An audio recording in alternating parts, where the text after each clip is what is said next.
साथियों, भारत मुक्ति मोर्चा के द्वारा, राष्ट्रीय पिछड़ा वर्ग मोर्चा के द्वारा, बहुजन क्रांति मोर्चा के द्वारा, राष्ट्रीय परिवर्तन मोर्चा के द्वारा सारे देश भर में मूल निवासी बहुजन समाज जोड़ो यात्रा चल रही है। और ये यात्रा सारे देश भर में चलने वाली है और खास तौर पर ईवीएम के मुद्दे पर जन जागरण का और आंदोलन का तैयारी के लिए ये सारा कार्यक्रम चल रहा है। आप लोगों को ये जानकारी नहीं होगी कि ईवीएम मशीन के द्वारा वोटों की चोरी हो रही है। 1848 से लेकर 1956 तक अगर हम गिनती करें तो 108 साल का समय होता है। 108 साल का हमारे महापुरुषों का संघर्ष चला। इस संघर्ष के बदौलत हम लोगों को वोट का अधिकार मिला। आप अंदाजा लगा सकते हो, हमारे महापुरुषों ने 108 साल का संघर्ष किया और वो वोट के अधिकार से संतुष्ट हुए। क्यों हुए ये जानना जरूरी है, क्योंकि वोट का अधिकार नहीं है, बल्कि वोट का अधिकार शासन करती जमात बनने का अधिकार है। पूर्व के समय में जब राजपाट हासिल किया जाता था, बहुत बड़े पैमाने पर खून खराबा होता था, युद्ध होता था, खून खराबा होता था, मारकाट होती थी और एक पक्ष जो है पूरी तरह से खत्म कर दिया जाता था।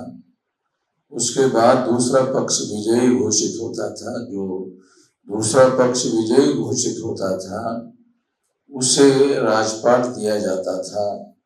ये प्राचीन समय में या मध्ययुगीन समय में जो राजपाट हासिल करने का तरीका था। परंतु 26 जनवरी 1950 को जब संविधान लागू हुआ तो संविधान के द्वारा शांतिपूर्ण तरीके से वोट का अधिकार जो संविधान में हम सब लोगों को मिला, तो शांतिपूर्ण तरीके से परिवर्तन होता है।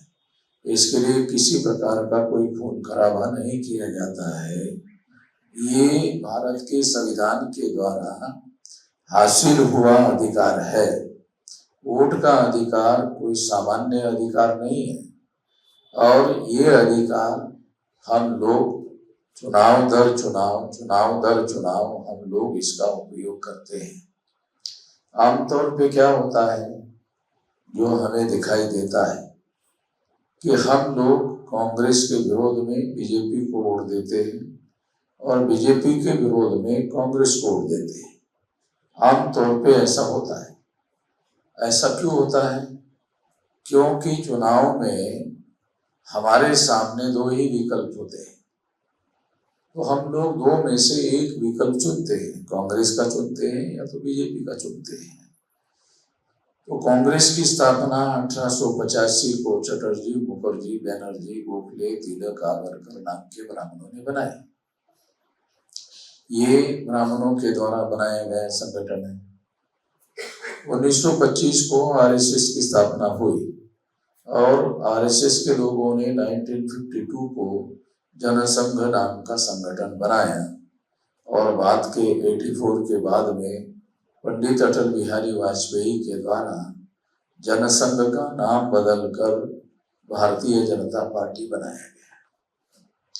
तो ये जो भारतीय जनता पार्टी का नाम का संगठन बनाया, आज केंद्र में भारतीय जनता पार्टी की सरकार है और भारतीय जनता पार्टी आरएसएस के द्वारा बनाई गई ब्राह्मणों की पार्टी है।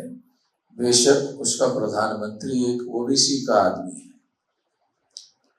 मगर वो सरकार ओबीसी की सरकार नहीं है। प्रधानमंत्री जरूर ओबीसी का है, मगर सरकार ओबीसी की नहीं है।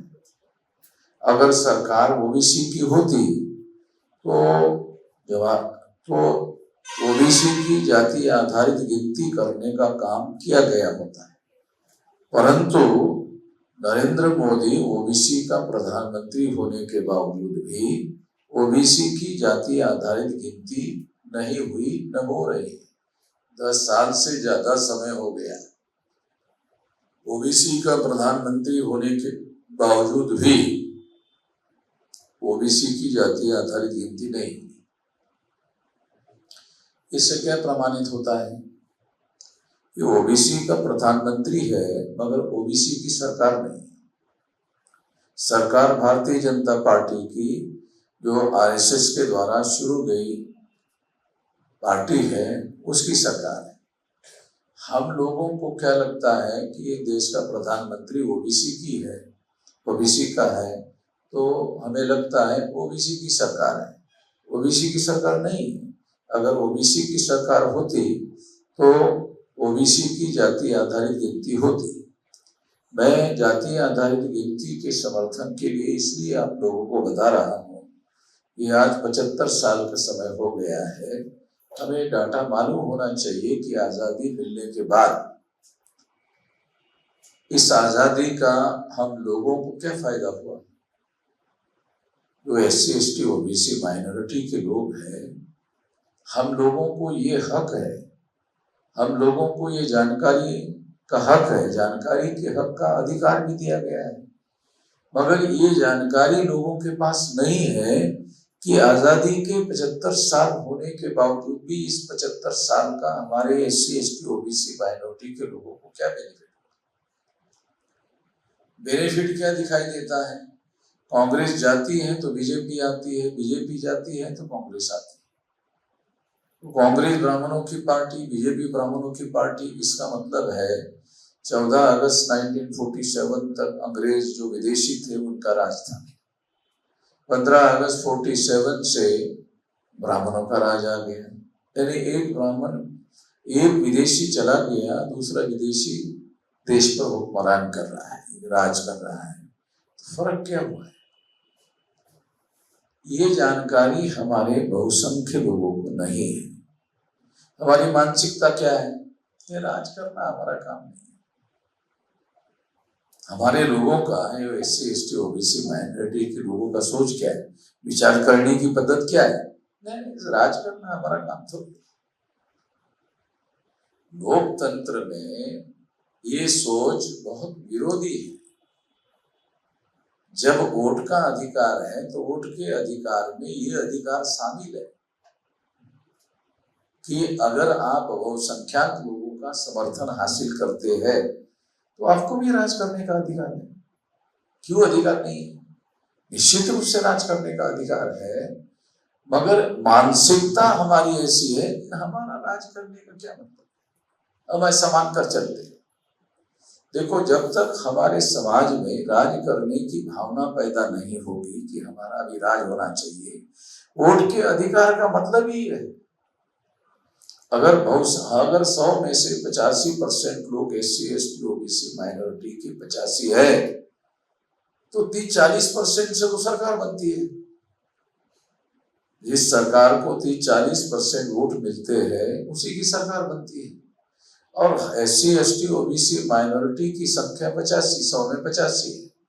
तो हम लोग अपने वोटों का उपयोग नहीं कर पाते हैं। इसके लिए कोई लड़ाई थोड़ी लड़ना पड़ता है।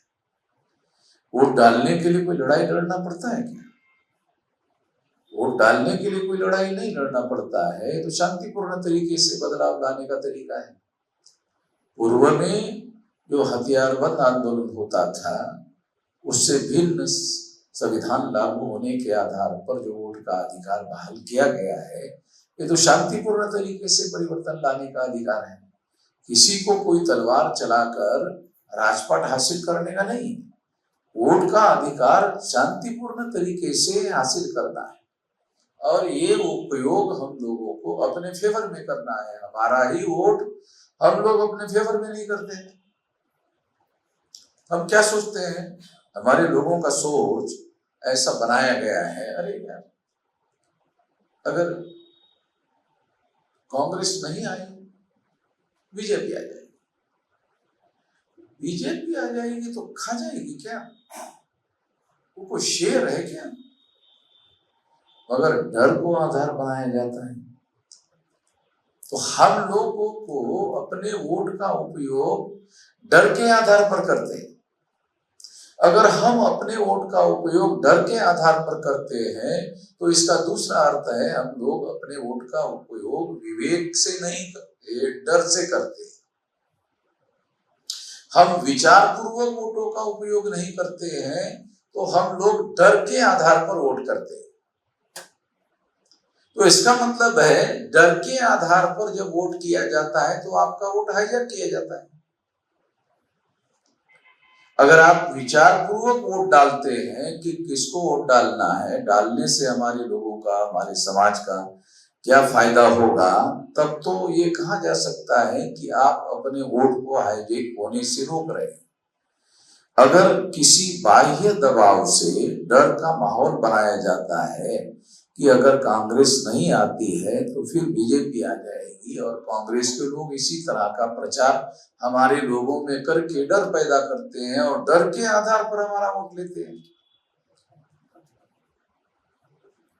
अगर हम लोग डर के आधार पर वोट डालते हैं तो इसका मतलब है हम अपने विवेक से वोट नहीं डालते, हमको वोट डलवाया जाता है, हमारे अंदर डर पैदा किया जाता है और फिर डर के आधार पर वोट दिलवाया जाता है। तो जो लोग डर के आधार पर वोट डालते हैं वो अर्थात निश्चित रूप से अपने वोटों का सदुपयोग नहीं कर रहे हैं, ऐसे कहा जा सकता है। साथियों, ईवीएम मशीन के माध्यम से आपके वोटों की चोरी हो रही है। एक बैलेट पेपर हुआ करता था, मान लो बैलेट पेपर होता था, तो बैलेट पेपर होने के बाद में क्या होता था, ये बैलेट पेपर आपने डाला तो गिनती करने के लिए ऐसा ओपन किया जाता था और ओपन करके देख के उसकी गिनती होती थी। ईवीएम मशीन में क्या है, ईवीएम मशीन में आपने वोट डाला, ईवीएम मशीन में आपने वोट डाला, वो ईवीएम मशीन में जमा हो गया, उसका कोई फिजिकल एविडेंस नहीं है। आप लोगों को पता है कि ईवीएम मशीन में वोट का कोई फिजिकल एविडेंस नहीं होता है जैसे बैलेट पेपर में होता है। ये बैलेट पेपर है, ये बैलेट पेपर में ये फिजिकल एविडेंस है, आंखों से दिखाई दे रहा है, हाथ से आप उसको फोल्ड कर रहे हैं, ये फिजिकल एविडेंस है। ईवीएम मशीन में कोई फिजिकल एविडेंस नहीं है जो आप ऐसा अलग करके दोबारा वेरीफाई कर सके। एक चीज फिजिकल एविडेंस नहीं होना, दूसरा उसका फिजिकल वेरिफिकेशन नहीं होना। बैलेट पेपर में फिजिकल वेरिफिकेशन की सिस्टम है, ईवीएम मशीन में फिजिकल वेरिफिकेशन की सिस्टम ही नहीं है।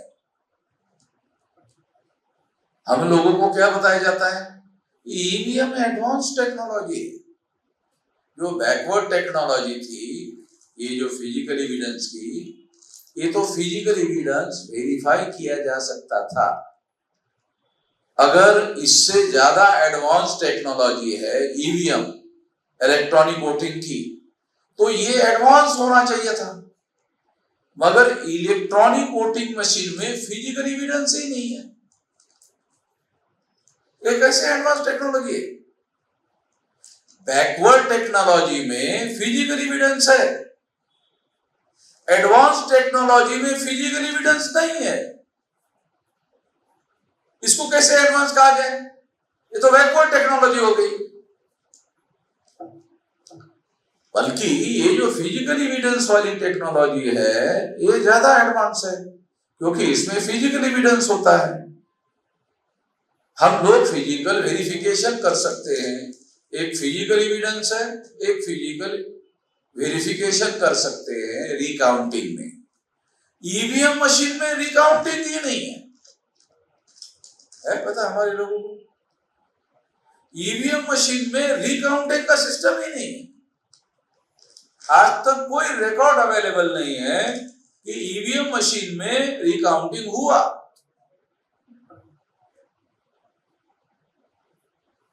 ईवीएम मशीन में रिकाउंटिंग का कोई सिस्टम नहीं है। ईवीएम मशीन में चिप रखी जाती है टेक्नोलॉजी में। तो चिप की टेक्नोलॉजी क्या है? वोट होने के पहले, वोट करने के पहले वो चिप में सारा डाटा फीड किया जाता है। क्या पता है हम लोगों को? एक चिप होता है, वो कंप्यूटर में डाला जाता है।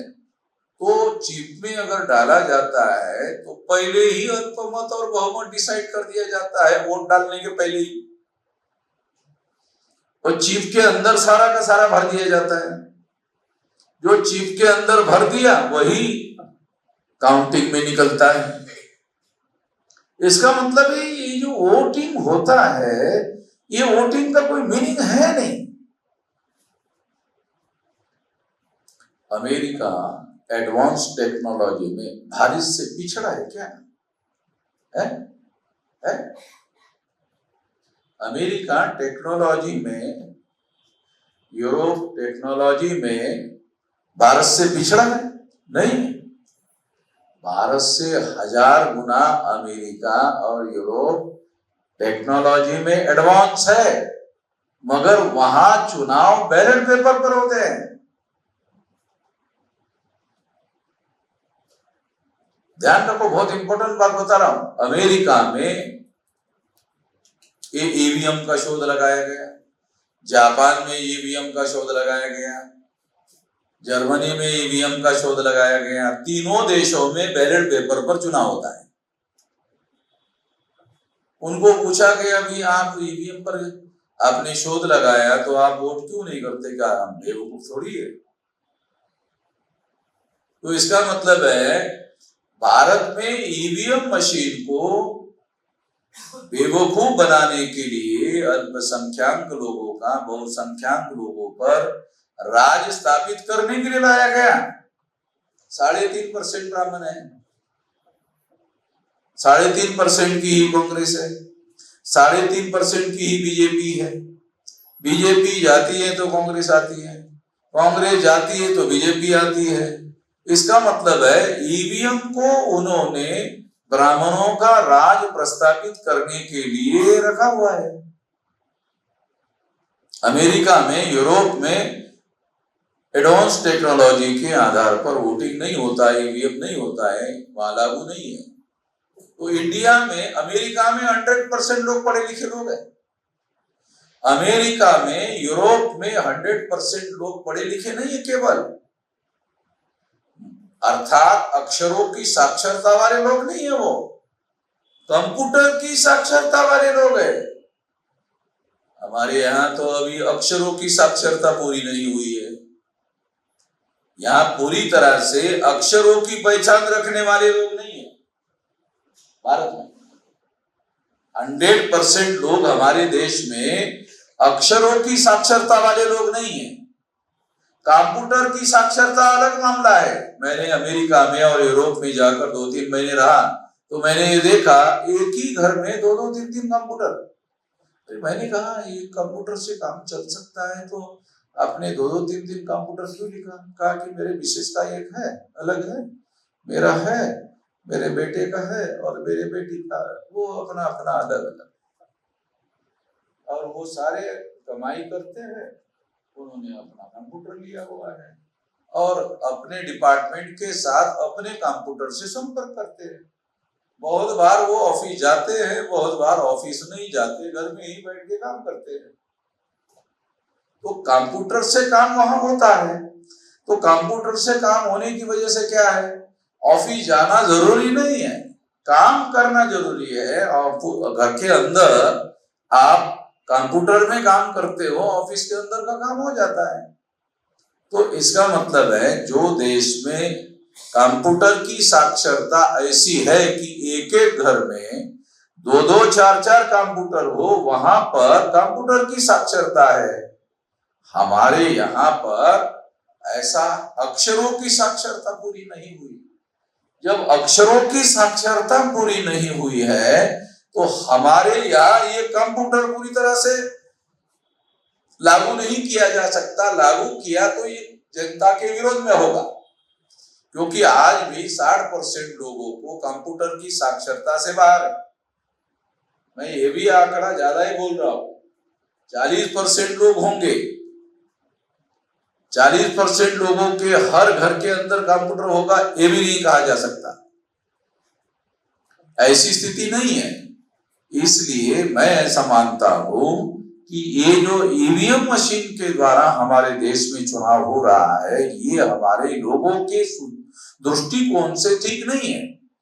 देश टेक्नोलॉजी में एडवांस होना चाहिए, इसमें दो राय नहीं है।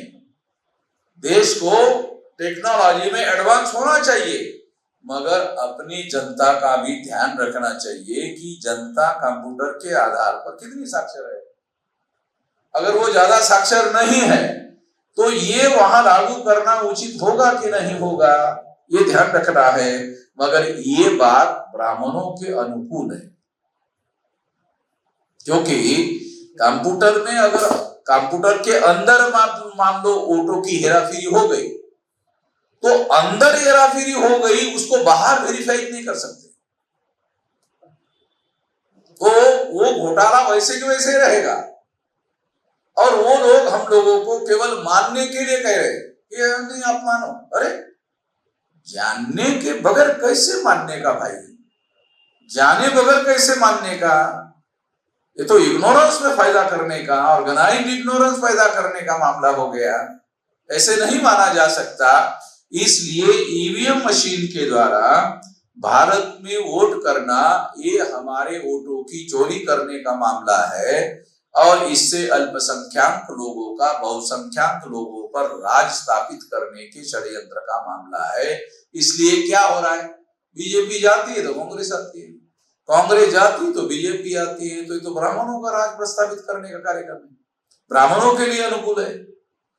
इसलिए मैं ऐसा कहना चाहता हूं कि हमारे समाज के लिए, हमारे देश के लिए ईवीएम मशीन सुटेबल नहीं है, बैलेट पेपर ही सुटेबल है। मैं ये नहीं कह रहा हूं कि बैलेट पेपर में गड़बड़ी नहीं होती, मैंने ये नहीं कहा कि बैलेट पेपर में गड़बड़ी नहीं होती, मगर बैलेट पेपर की गड़बड़ी फिजिकली उसको पकड़ा जा सकता है। बैलेट पेपर में अगर गड़बड़ी हुई तो उसको फिजिकली पकड़ा जा सकता है। तो इसीलिए ये एक बहुत खतरनाक बात है, और इसका उपयोग शासक वर्ग कर रहा है, और शासक वर्ग में इसका जो सबसे भयानक परिणाम आया हुआ है, वो भयानक परिणाम क्या है? 2 दलीय व्यवस्था डेवलप कर लिया उन्होंने। 2 दलीय व्यवस्था, कांग्रेस जाती है तो बीजेपी आती है, बीजेपी जाती है तो कांग्रेस आती है। ये 2 दलीय व्यवस्था निर्माण करने के लिए ईवीएम बहुत बड़ा कारण है।